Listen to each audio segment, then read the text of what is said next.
working out since then. Good afternoon, everybody. I'm very happy to be back with a very special Saturday Live today. Today, with me, we have one of our members, Deepa Moses, and her son, Jason, who is 13 years old, and with us, and they're going to share about their learning journey. Mainly, they're going to share about how they have brought in structure in their life and how they thrive on structured learning. Deepa has done a lot of thinking behind this, choosing this model of homeschooling, and she's researched also a lot around homeschooling. And so it would be really interesting to hear from her and listen to her and Jason speak, because in their journey, Jason is not just a child who listens to his mom, he's an equal participant in the decisions that are taken at home. That's why he's right here. And so, welcome, Deepa and Jason. Would you like to introduce yourselves and tell us a little about yourselves? I've not done that because I thought you all would do it.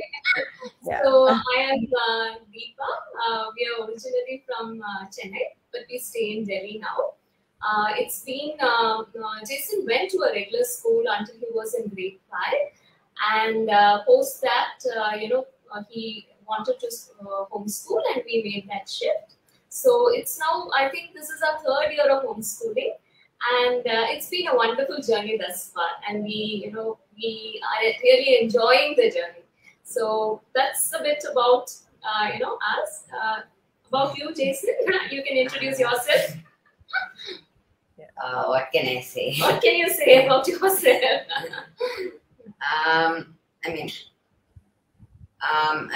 I've really enjoyed structure in my homeschooling journey, and I really feel it's been an exciting and new journey for me, new experience.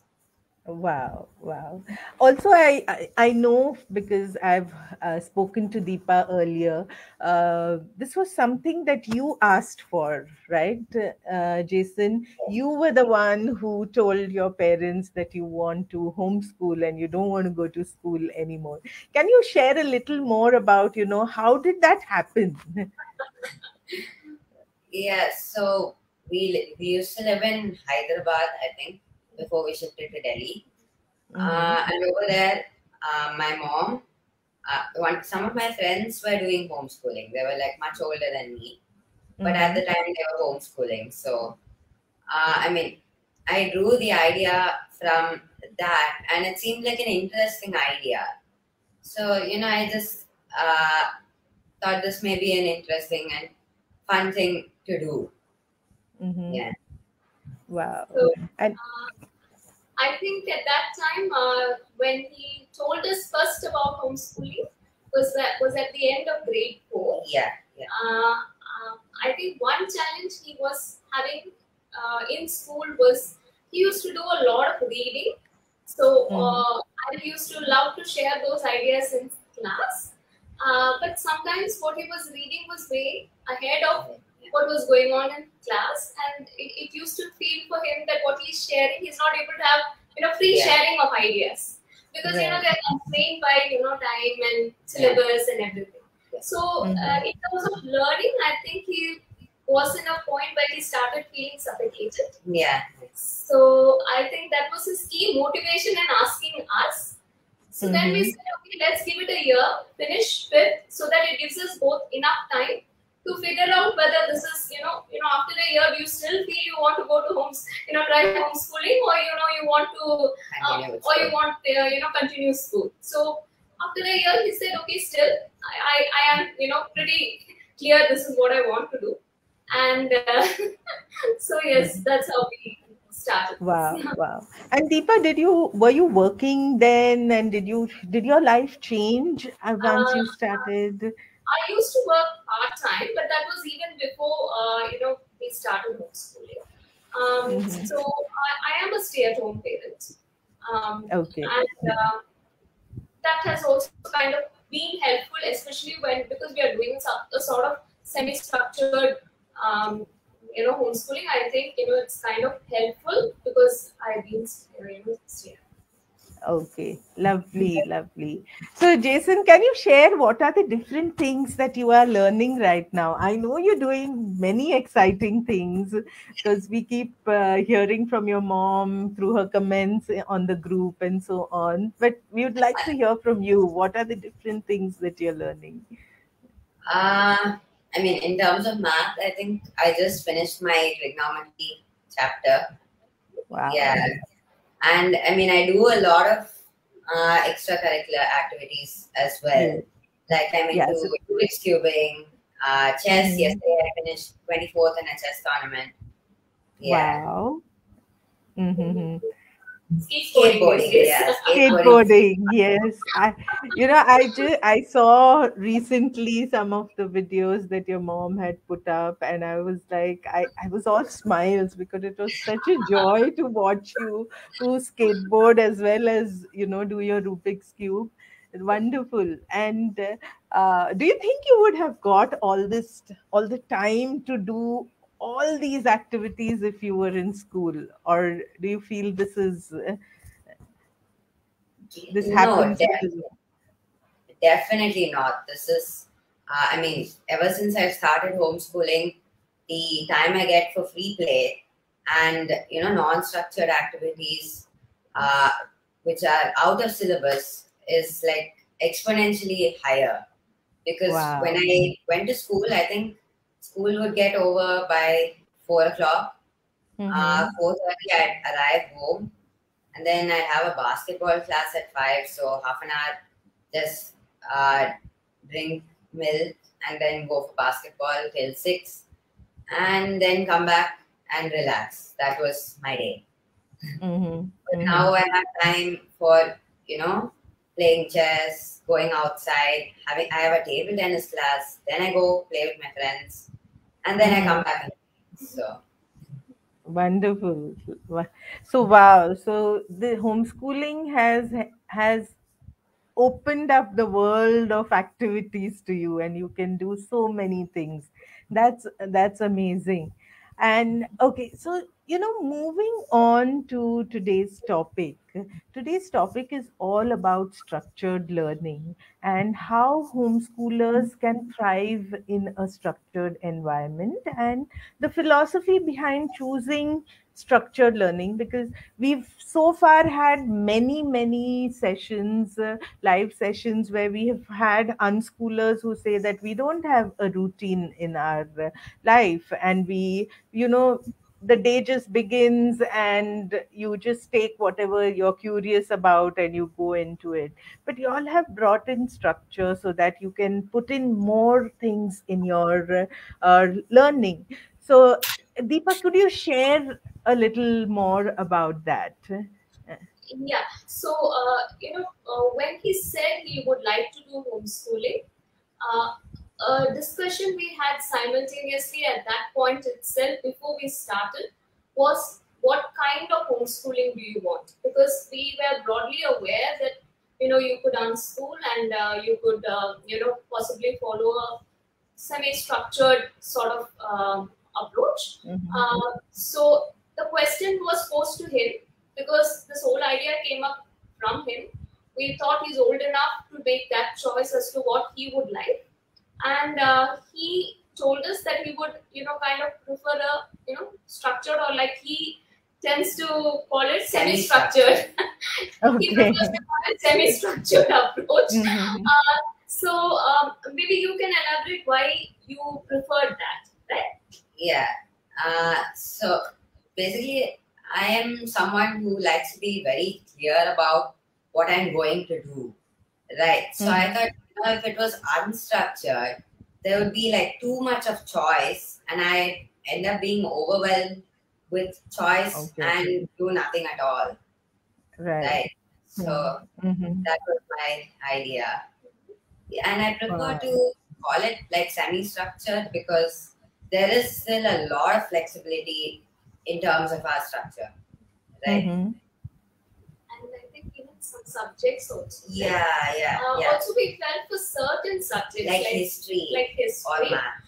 He reads a lot. So Yeah. often when we read, for example, if it is a series like Empire of the Mughals, it would be specific to the Mughal era. Yeah, you don't have anything of the other era. So to get that continuity, we felt this kind of, following the curriculum kind of helps us put it in perspective. Yeah. You read all these things and you're filling these gaps, and you know this happened over a stretch of time. And I think with certain subjects like history, it helped. And I think with math, because math is like such a I'd say broad topic. Like, you could read a really detailed book on chance or geometry, right?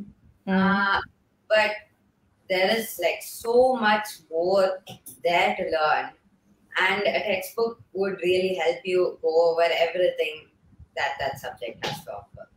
So I think those were his reasons. And my reason for asking him that was, as a person, I like to know, what's happening. As in, I'm okay with him unschooling, I'm okay with him homeschooling, but I'm not okay not knowing whether you want to unschool or homeschool, follow a structure. So that sort of a thing from him that helped me as a person. I would have been okay either ways, but I just needed to know what what he wants, and whether he's sure of what he wants. So I think those were the reasons why we kind of preferred semi-structured way of learning. Okay. Wow. And so then this semi-structured way of learning, do you all create a schedule or a timetable, and how is it? Is there a monthly plan or a weekly plan or a daily plan? How does that work? Right. So in our specific case, we do have overall yearly plan, which then is broken to a weekly or even a daily plan. It is broken down up to a daily plan. It's about 40 weeks. We take a lot of breaks in between. For example, every 3 months we tend to kind of take a break. A month in a year we are off. So we account for all that. But we do have like an overall. We do have a plan as to what we would like to do a particular day. So that's broadly we have some clarity as to what we're going to do a particular day. Okay, so it's like you all keep in mind that, okay, at the end of this year, this is what we want to achieve, and we are going to make this happen. And then you have something that's either planned on a monthly basis, and then even probably schedule for the day, what classes do you have, when is your free time, when is your study time, you all plan that. And oh, wow. That's interesting. So, many parents, and in fact, even I have this question: how is this different from what a school is doing? Because schools also have an annual plan, and then, they break down the plans to maybe term plans, and then monthly plans, and then weekly, and. Would you like to elaborate? How is it different? Because he's been through school, he'll be able to kind of explain what he finds different. So I mean, that's the very reason I like to call this semi-structured and not structured, because the structure is basically just for goal setting, right? Like, you know what you need to accomplish and you accomplish that, right? So other than that, we are allowed, like, we take breaks. We, once I think we've, when I get a new batch of Rubik's Cubes, I sometimes spend the entire morning off trying to solve them, watching YouTube videos on how to solve them, and a lot of stuff like that. One day, in fact, I think I even took a measuring tape and tried to measure my weight, the weight of my body using geometry. Wow. Right. So what I think what he means is that even though there's a structure, we often deviate, and the deviation happens when I know he's excited about something, I don't mind the deviation at all. In fact, I encourage the deviation. For example, when the Bihar elections happened, he spent the whole day morning watching the elections.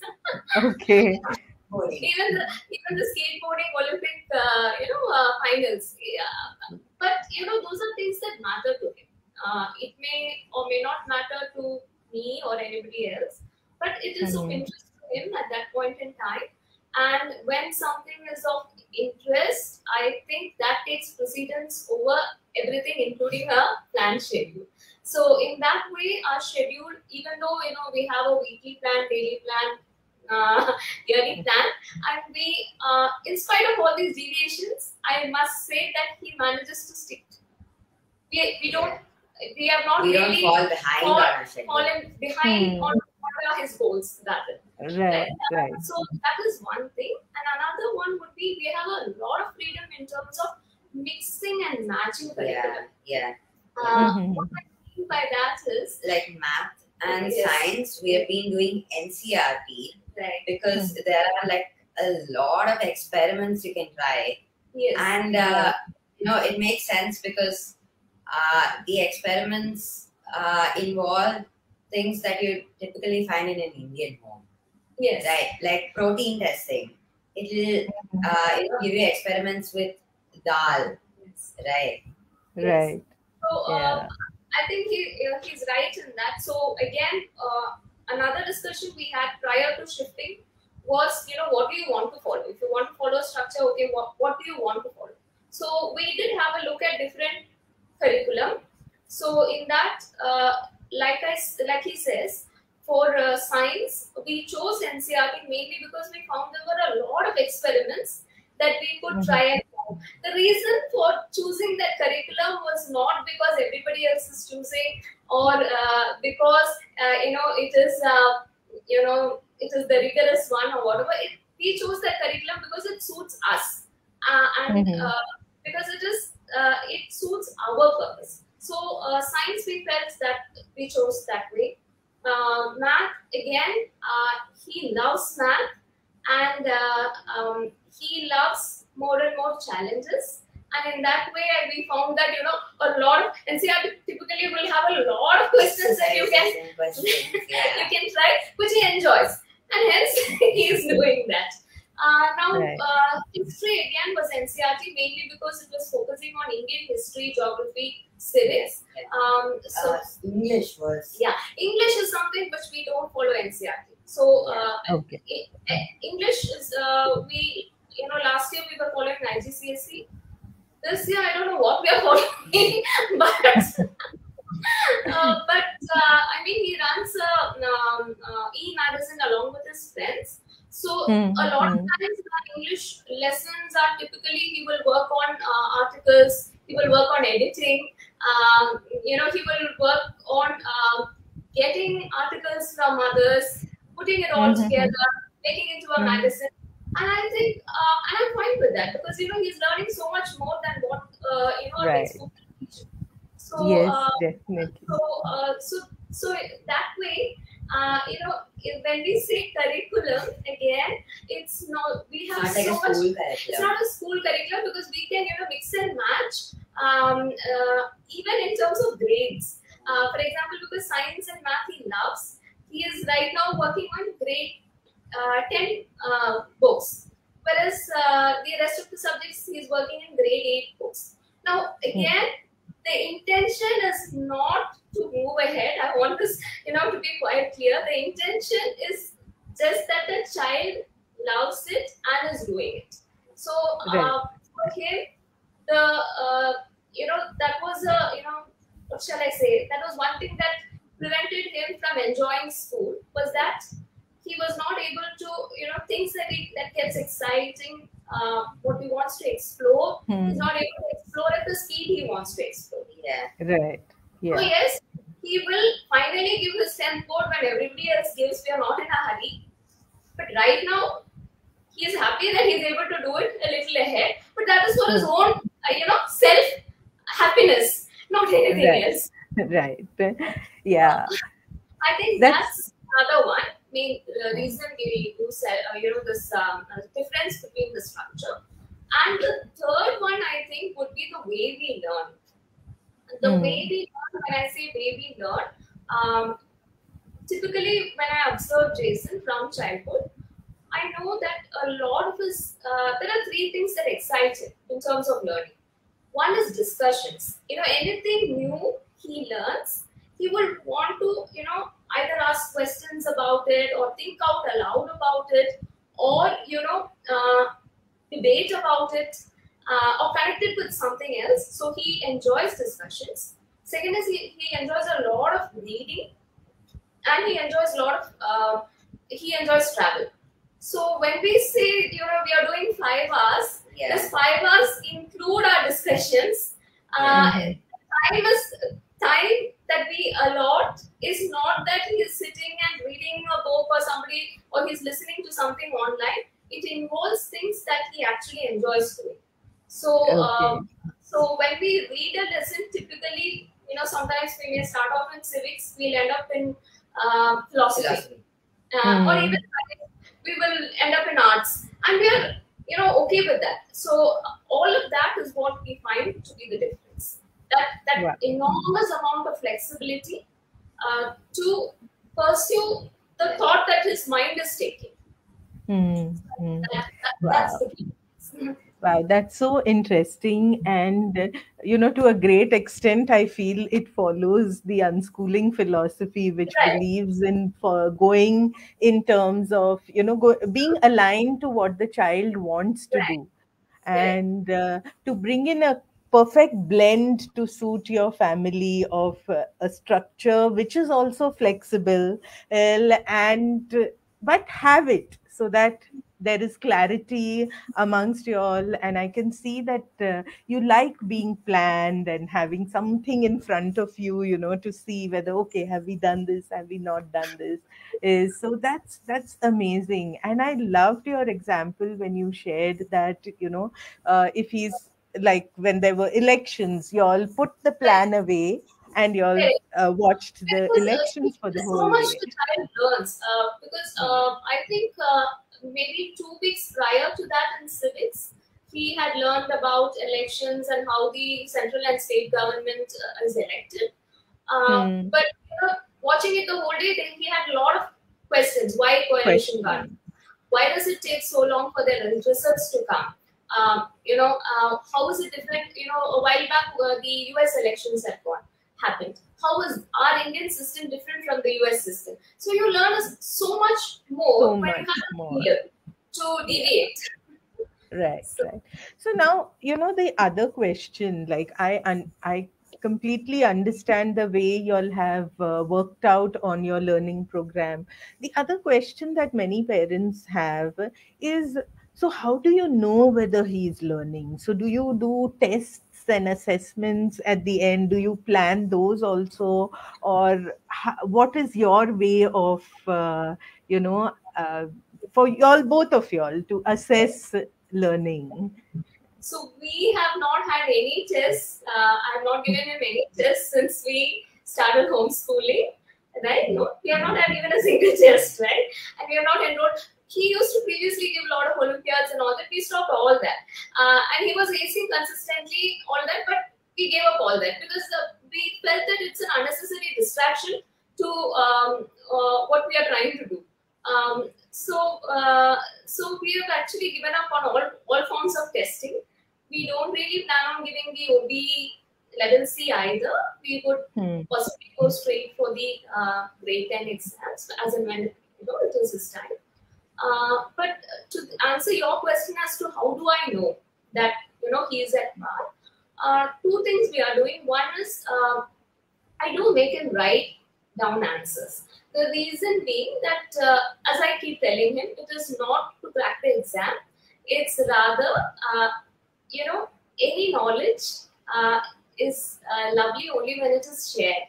So if you know something and you have the capability to, share it through your words, maybe spoken or written, then what you have in your mind makes a whole lot of sense because it benefits others.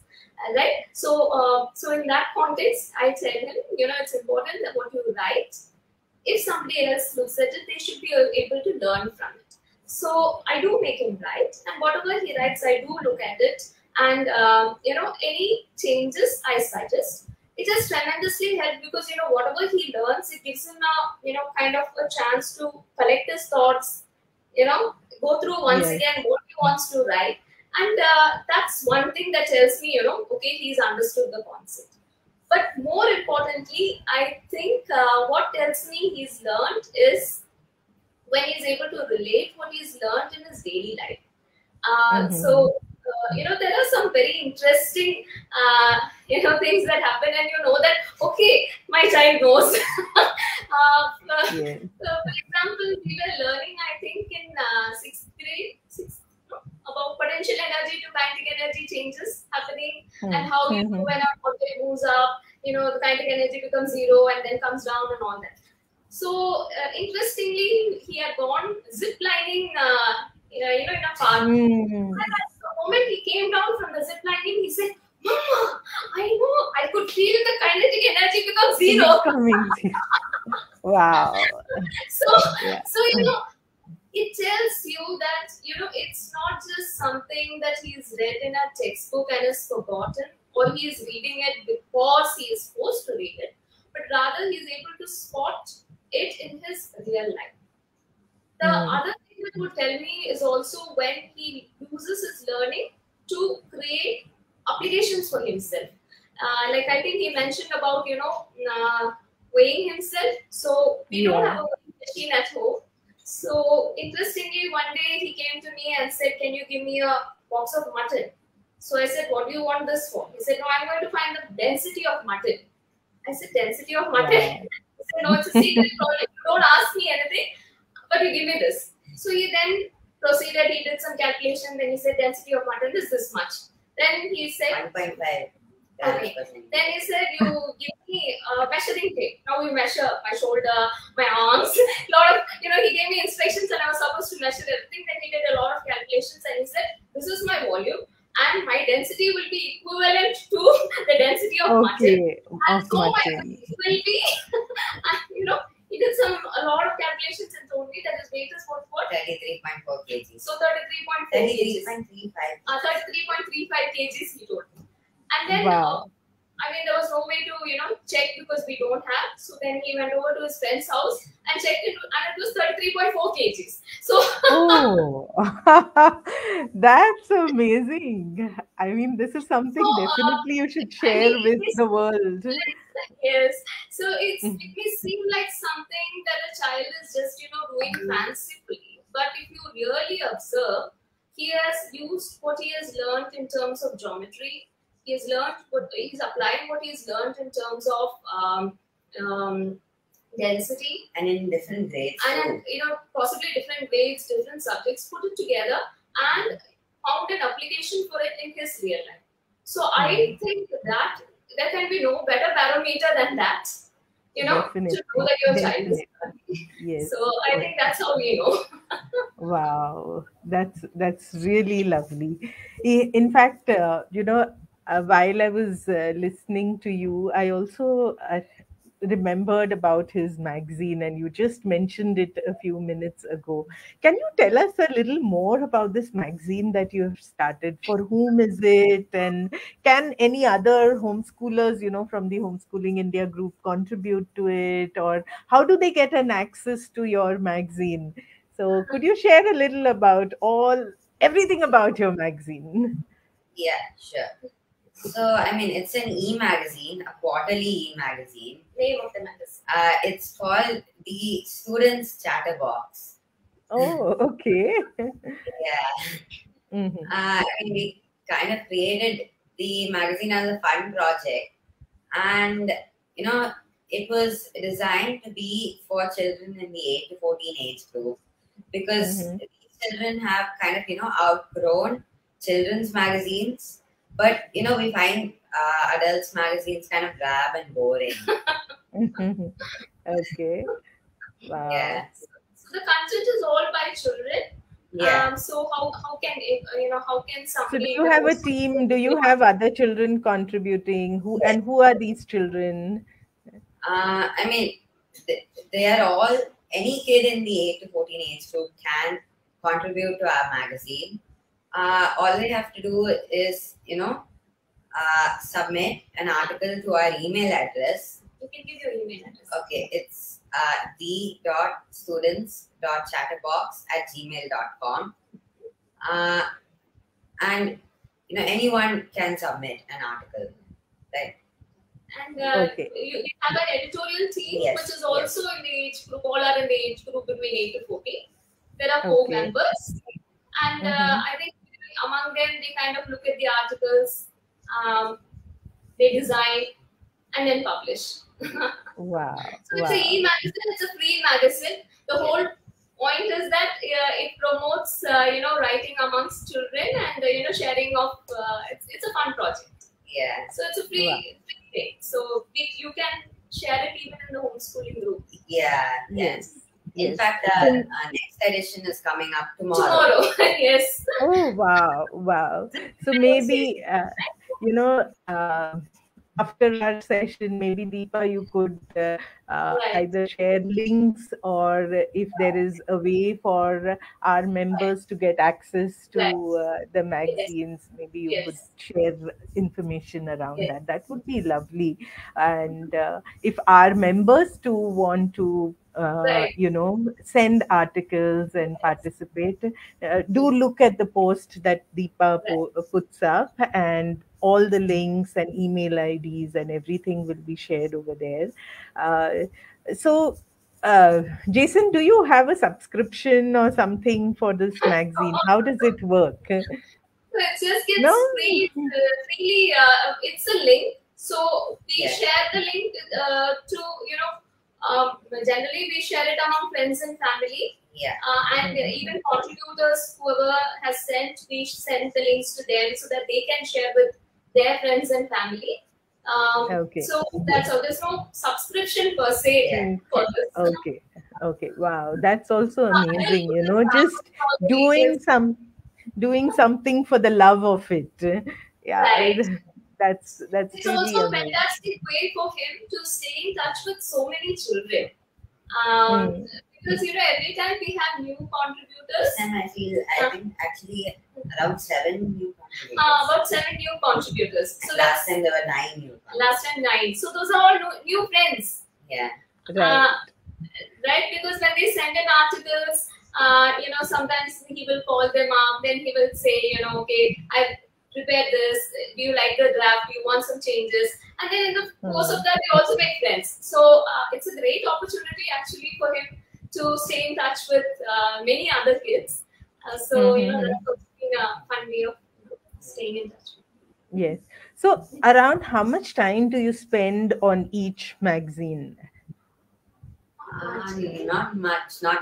Towards the end, there is quite some time being spent on the design, but the articles per se from my end, I write around maybe 2-3 articles. So each takes around, say, half an hour to 1 hour to write. So. I think most of the effort goes in the editing and putting it together. The layout, the design.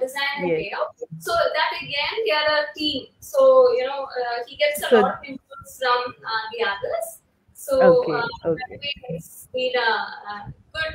Even among the editorial team, they have I think once a month or so they connect. They will discuss what has happened. And then they will discuss once they are done, they will discuss, is this okay, what changes you have to make, all those things. So wow, that's interesting. And I'm sure your magazine would be a lovely value addition to the homeschooling group, and maybe other homeschooling children in that age group can, send their articles. And if somebody is really interested, maybe you, Jason, you can mentor them to take on a more active role with y'all. I think that would. Editorial team, because always. More people is always a good thing. It's never a bad thing. Yes, definitely. Lovely. And to move on, so how how is it, in terms of you socializing and meeting friends and making new friends?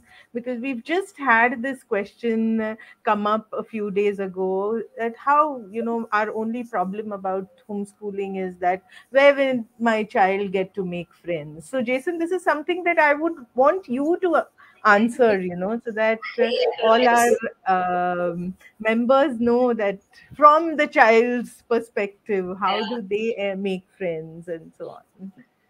So I think the biggest question my mom also had was, how would I stay in touch with, friends, or get to meet new friends, make new friends.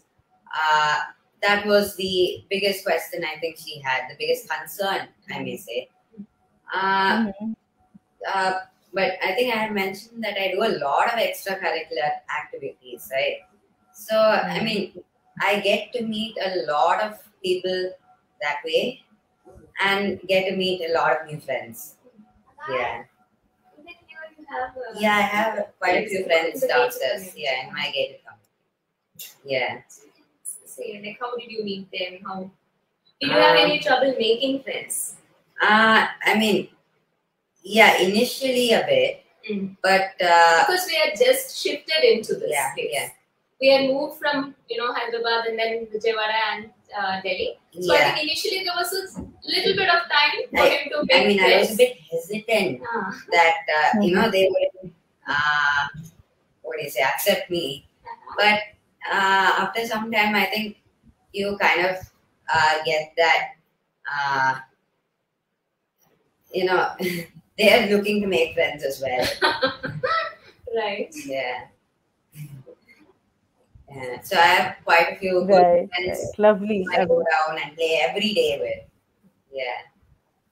Mm-hmm. Mm-hmm. Yes. I think So, that being in a gated community helps Yeah, it helps a because lot. there are a lot of children around, and we don't have to take any special efforts to take him elsewhere for him to find friends. Yeah. So I think that was one big worry of our head. mm-hmm. He's in a place where there's access to a lot of children, and when the Right. children are young and there is free time, they will make friends. Yeah. Yes, We don't have yes. to do anything to for them to make friends. True, true. In fact, that's what even I feel, that children just want playmates, and then when they spend time playing together, then they slowly become good friends and they start sharing and all that. Major problem at times is only with the parents, because parents ends get over concerned that my child is not talking, he's not being invited for birthday parties, he's not being this, he's not doing that because he doesn't go to school. Sure. So the worry, I think, is mainly of the parents. The Also, children the thing find their is, ways. often I think children are also comfortable in their own spaces too. Like Hmm. if he doesn't go down to play, I'm sure there are other things that will keep him engaged and happy by himself. Yes. So Right. it's not that if he, let's say, if he doesn't go down today, it's not like the end of the world scenario. It's okay. Yeah, yeah, yeah. Yeah, in fact, that is what I see with my children also, that they can stay for days together by themselves in their, and they're comfortable. In fact, there are no problems around it. Some days he's like so focused on playing chess, he wouldn't want to go down. That's fine. We Hmm. all are like that. There are days when we want to socialize. There are days when you don't want to see anybody else. So that's fine. True, true. That's nice. Okay, it's almost 40 minutes into our talk, so I would request our viewers to share their questions, if any, so that we can start taking these questions. Um, uh, I ask viewers to share, and just to share, Deepa, you've been a member for a long time. There are times when maybe the live doesn't have many viewers, but post that, you suddenly see that the viewership has gone from just a few numbers, digits to like hundreds and 200s, and a lot of questions are pouring in. So, uh, so let's see if there are any questions coming. There are one or two viewers right now. So if there are any questions, please type them in your comments box while I continue talking to both Deepa and Jason. And yeah, so let's wait for a minute and see. And meanwhile, um what is it, Jason, what tips would you like to give to other homeschooling parents who are exploring this journey and who are taking this decision to homeschool? What would you like to tell these parents? I mean, I guess that one of the most important things is homeschooling is personalized learning, right? So homeschooling depends uh, on the individual parent, on the individual child, and the circumstances that they're in, right? Wow. So structure works very well for us. It may not work well for someone else, right? So it shouldn't be like, hey, he's doing structure, you also do structure. Hmm. Yes. There is no one size fits Yeah. all kind of a thing in homeschooling. And Deepa, is there anything that you would like to share with our members around, certain tips that you would like to give as a homeschooling mom So to our I think viewers? I think I'm in line with him in that foremost, if you're making a decision to homeschool, the person who needs to be convinced is your child. Does your child want to homeschool? Is the first and most important question. I keep asking him still, and sometimes he gets annoyed because randomly I will ask him, Jason, do you want to go back to school? And then say no. But it is important that you ask him tomorrow if he wants to go back to school. I'm fine with that because ultimately, you do what the child wants and what makes the child happy. Secondly, like he rightly pointed out, there is no one right way of doing this. Nobody can tell you, if you do this is the correct way of bringing up a child. This is the correct way of learning. No, there is no right way. It depends on who you are as a person. What is your learning philosophy? Uh, these things matter, and I think those are the questions you need to ask before you start homeschooling. Um, One more thing I would like to add here would be that homeschooling is a lot of self-directed learning. So this whole concept of me teaching this child is uh, is redundant. I think we Hmm. need to go back to the when your child is very young. How did your child learn to walk? We never taught the child to walk, right? We Yeah. never did. The child learned. So the child is capable of learning. What we are doing is, what did we do when the child walked? We gave it some encouragement, right? When it fell down, we gave it some, courage. Uh, oh, that is the role of the parent to facilitate. If the child Hmm. is interested in, for example, let's say is interested in, is excited about, let's say, the periodic table. My role Hmm. would be to facilitate possibly in giving him a book or watching a movie together. If you are reading about the Mughals, maybe we can watch a movie together or go to the museum. I am only a facilitator. I am not a teacher. My role is not to teach and ensure that he is taught. The moment that happens, you go easy on yourself, and when you go easy on yourself, you are happier, and definitely your child will be happier. So I think that would be my key Yes. thing to parents too, is that the child will learn. Whatever they want, they will learn. But we need to be more of neutral observers and be facilitators. Yeah. Mm-hmm. Yeah, that's so true, and most parents take their children out of school saying that, schooling is not helping my child, and it's my child is not learning much. He'll learn much better at home. And then they end up becoming what the schools did, and Yes. they Going end to up. learn the same thing At home. at home, then I think your child is actually better off in school. Because if you're going to, for example, in our schedule, if you see, we have like 9 to 12 is a slot, and then we have 2 to 4. Now 9 to 12, usually 1 hour, 9 to 10 he does some math, and then 10 to 12 will be science or social or whatever. And then again 2 to 4. In between we watch movies, we will do a lot of other stuff. And again, when I see these 2 hour slots of science or math, science or social or whatever, it just, we are not sitting and I'm not telling him, Jason, read this chapter. Yeah. Jason, did you do this? Jason, you got only 5 out of 10. What happened to the rest of the marks? No. It's more of discussions and more of bouncing of ideas where I am treating him as an equal. I am also learning a lot of new things. So Right. for me, the way I see it, it's a whole new opportunity to learn for my own self. And there are lots of things. For example, chemistry I was terrible at, and when he learns something, sometimes it happens that he gets it. Then he will explain to me, Mama, this is what mole means. This is what other that was about. And I'm like, wow, I didn't know this. I'm glad I know this now. Yeah. It's like that. So ultimately, you have to be happy. Your child has to be happy. Whatever you choose to do. Yes. No, and while you're sharing this, a few days ago, there was another question that was asked about burnout.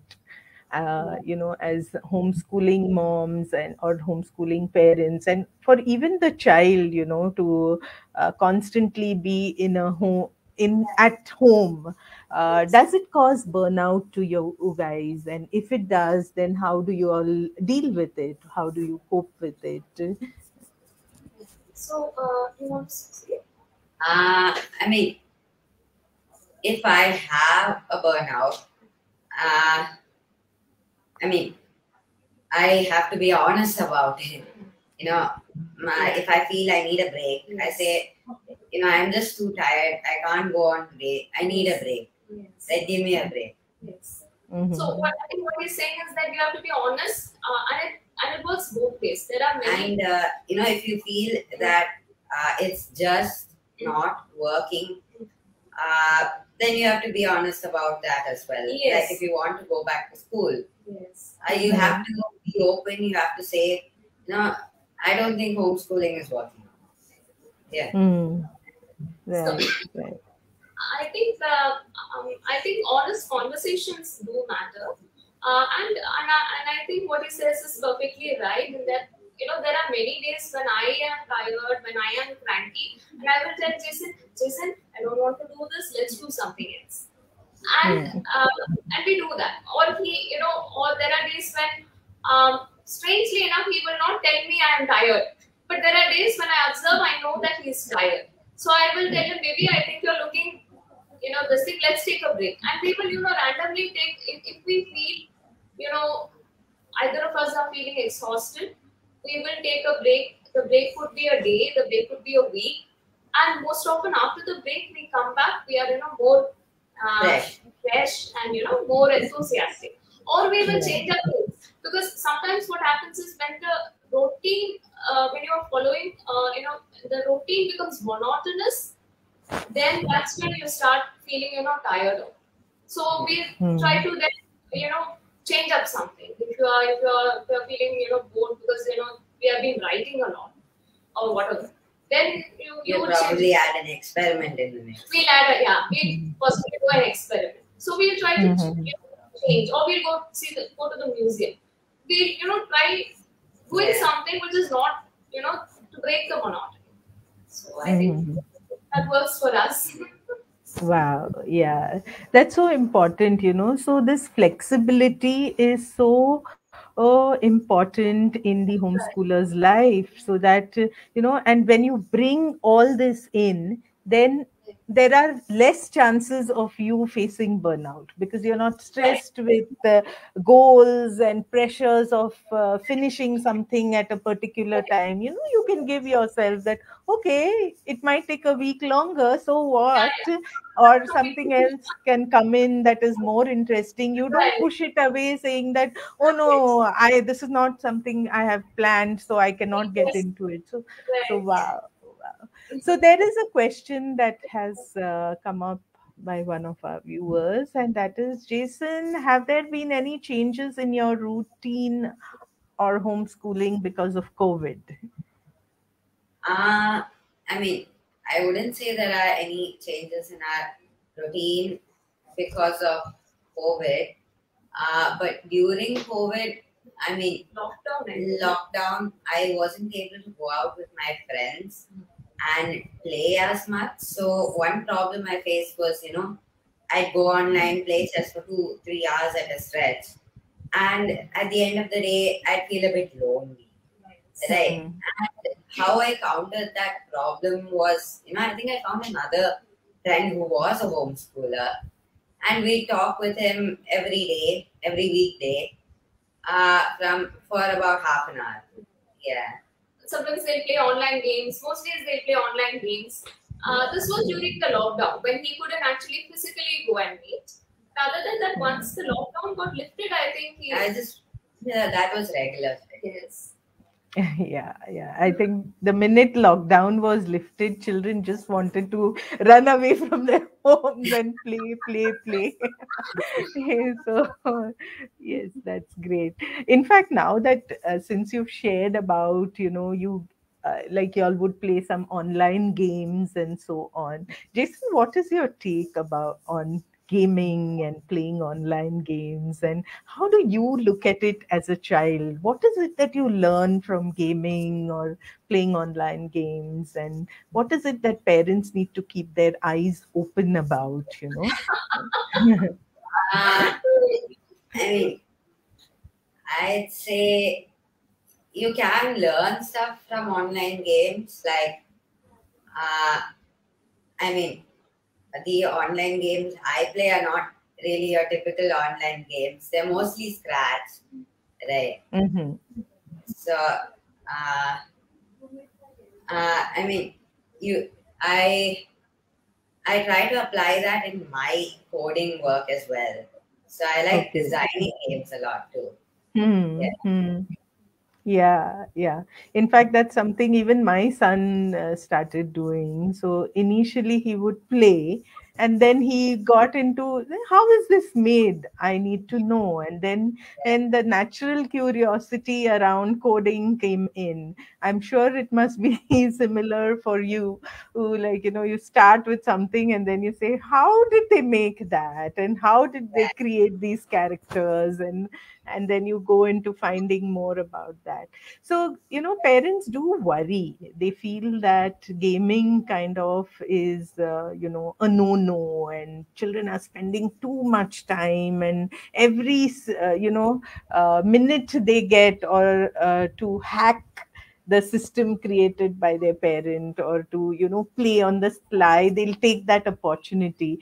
So what would you like to share with these parents about gaming? I know you have brought in structure and everything on your own, uh, so for you it may be different, but for some other children, they definitely take every moment and to game, to just many a times they are also like online doing a course, but on the other on the background they're playing a Comes to game. that. So I think you know in certain ways I had been very rigid about gaming. So Mm-hmm. but I really recently realized my stand is not right. Uh, the Mm-hmm. reason being that he used to play a lot of games in Scratch, and then he used to design, right? And then there was a point where suddenly, he doesn't have a mobile. So from my mobile sometimes, he was playing something and he didn't want to share it with me because he thought that I will not accept it. Right. Now, the reason why I say it is my fault is because I think I gave him the impression that it is not okay, right? Mm. And hence he was forced to, circumvent this system. So then we did have an open talk with him. So where I explained to him that, rules are not like set in stone. For example, when you are a 2-year-old, I possibly may not let you go alone downstairs and play, mainly because of your safety. Similarly, when you're, possibly 6 years old, I may not be okay with you going online on your own. Again, primary concern for a parent, I think, is safety, and that is possibly, that's what we start with at least, right? The, core thing that stops us, the worry, is safety. But as your child grows, right, the amount of freedom that we need to let go is also more. So we had a very open discussion that day about this, and where I said that I am okay. I understand you are older. That and it's time. If you feel that you can use it responsibly, it is fine. But you need to tell me, Ma, I don't believe in this rule anymore.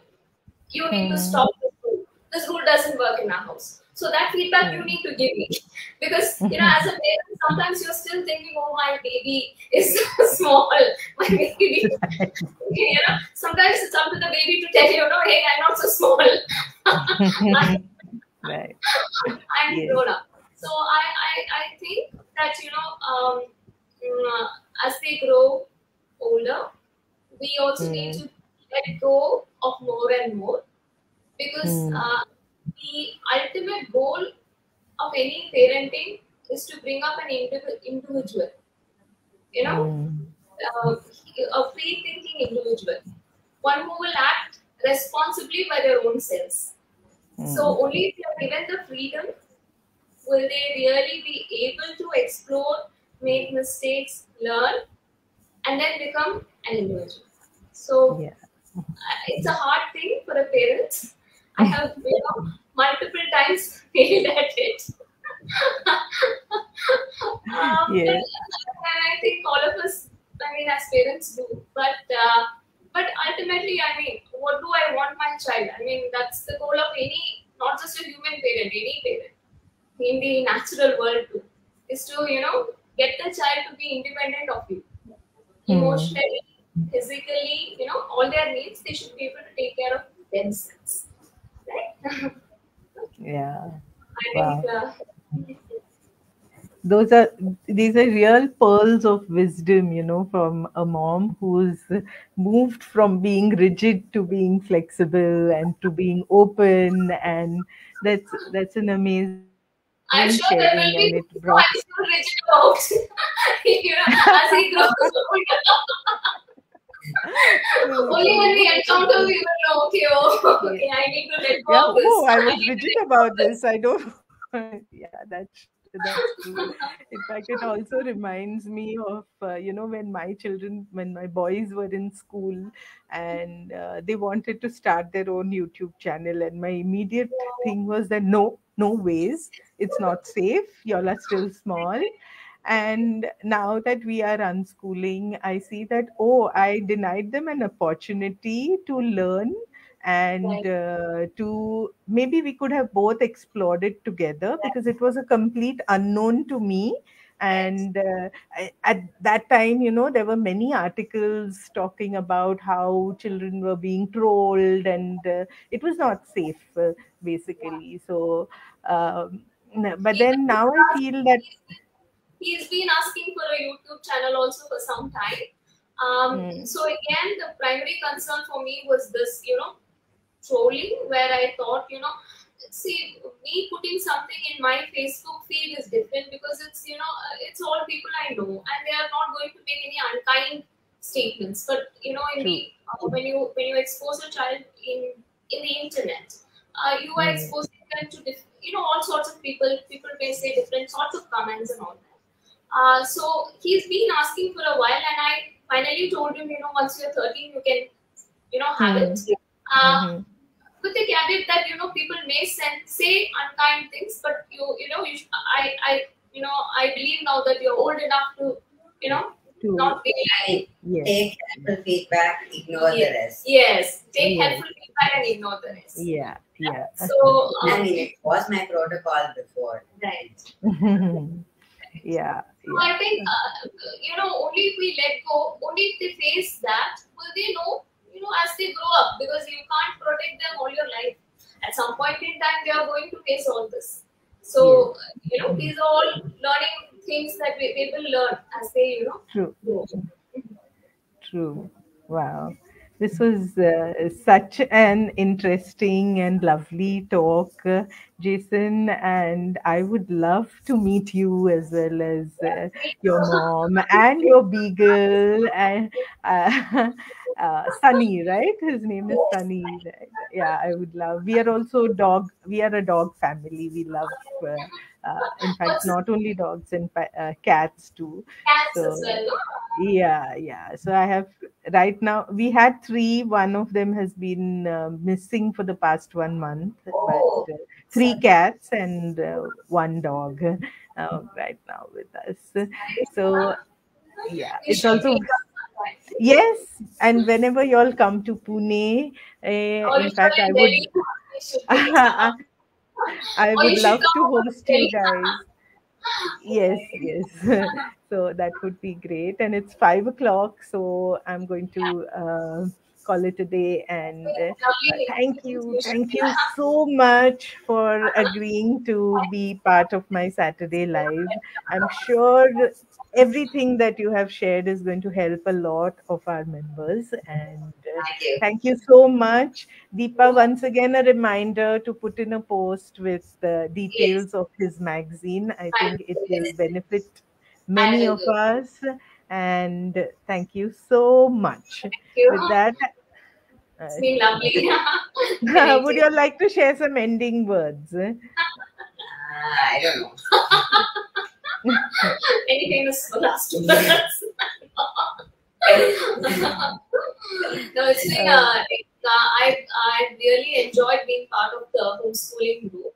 I mean, there have been other groups, but one thing that I have really appreciated is that this group tends to keep it real and not let advertisers take over, because I see that as a problem happening with many other groups.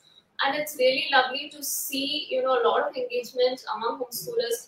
Whenever I have put any query, I've always got immediate answers. So that sort of a support really helps. In a homeschooling community, I think that's really, really helpful. So, it's been really a pleasure being a part of this lovely group. And every day you hear so many different perspectives, so many new things. So it's lovely. It's been a lovely.